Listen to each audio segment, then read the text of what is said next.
前回のあらすじ。修羅組から風間を救出した一行。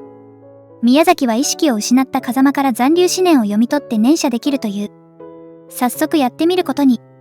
念写で読み取れた6人。村上刑事はその人物に覚えがあるとのこと。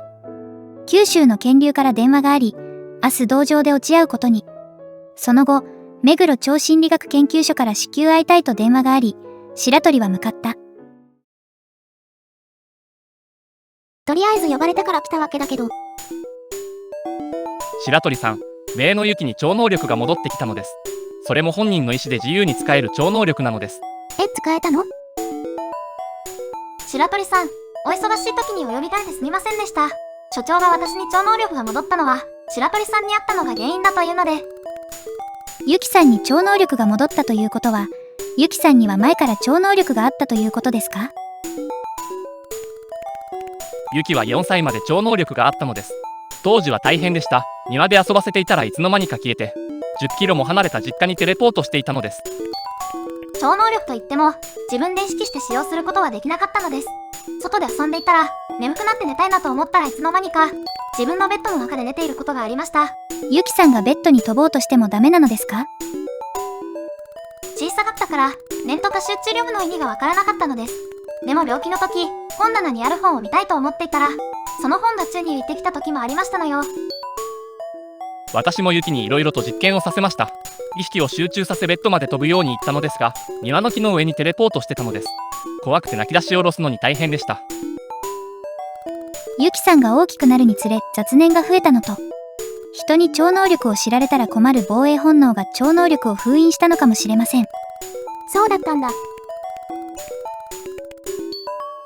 私はユキの超能力が戻ったことだけでお呼びしたのではありません。白鳥さんが B 波動の人間だと確信が持てたからなのです。 B 波動？これは私の推論だが、B 波動は双子の波動で宇宙から意識体と思うのですよ。その意識体は人間社会に破滅的危機が迫るたびに現れています。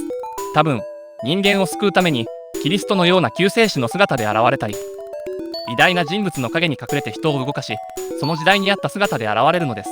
26年前に観測した B 波動はまだ地球にいるはずです。そこで100をにお A 波動とすると B 波動の意識体は同じく26歳の人間というわけです。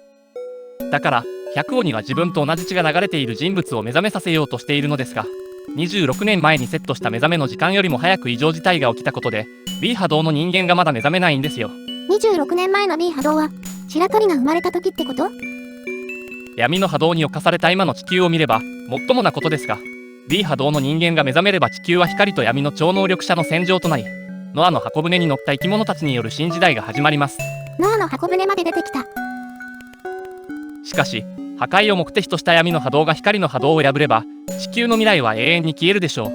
そういうわけで我々は生命の欲望を捨てることで闇の誘惑を断ち、光の波動と共に戦わなくてはならないのです。どういうわけでそこまでわかるの？白鳥さんの年齢は26歳と違いますか？やはりそうでしたか。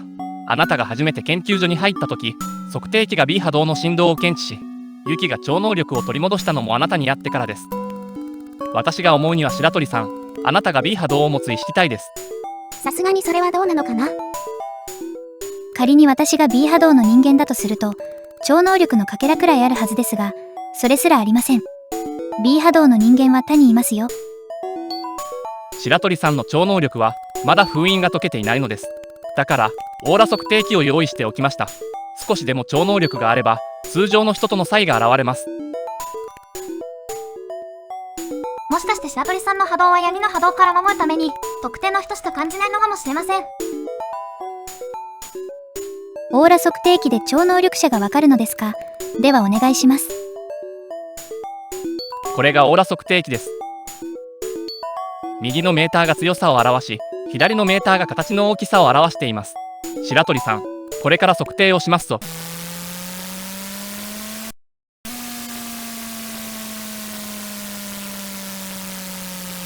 強さのメーターがレベル2で点滅している。形のメーターがレベル4で点滅している。所長は首をかしげて測定器を操作している。明らかに低そうだね。こんなはずはない。ユキ、こちらに来てみてくれ。所長はユキを測定した。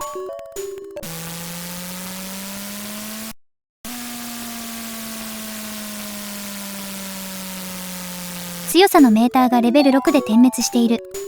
形のメーターがレベル8で点滅している。所長は今度は自分を測定し始めた。白鳥の方が明らかに少ないね。所長のオーラの強さはメーターがレベル3で点滅している。形のメーターがレベル2で点滅していた。私の思い違いだったのか。白鳥さんは通常の人間型のオーラだった。しかしユキのことがある。期待はまだ捨ててないぞ。時期が来ればきっと超能力が現れるはずだ。いまいち確証がないね。白鳥さん、ここに5種類の ESP カードがあります。カードを裏にしますので頭に浮かんだ形を選んでください。あ、よくあるカードだ。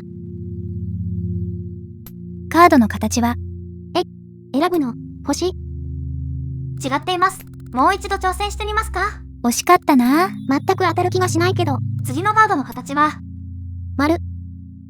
違っています。もう一度挑戦してみますか？くそ、当たらない。これ当たるのかな？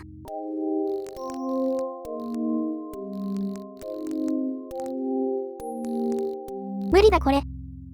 何度やっても当たりません。もうやめます。ゆきさんすみません。あまりにも期待を裏切ってしまって、どうです。明日は陰陽修験道場に行きませんか？超能力調査室のメンバーも全員行きますよ。100% 当たらないなんて、逆に見たら超能力者の資格があるのかもしれません。白鳥さんの防衛本能かしら？ユキ、研究所のことなら心配いらんぞ。白鳥さんに超能力を役立てるのにちょうどいい機会だ。行ってきなさい。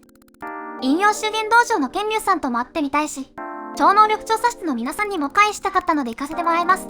白鳥さん、新聞社までテレポートでお送りしましょうか？ゆきさんのテレポートで新聞社まで飛べるのですか？何事も経験だ。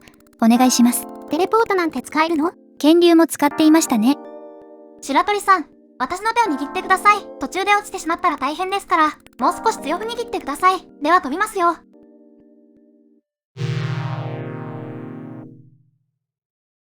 ユキの超能力で白鳥は初めてテレポートを体験した。瞬時に新聞社に着くと思ったが、ハンググライダーのようにビルの上をゆっくりと飛んでいる。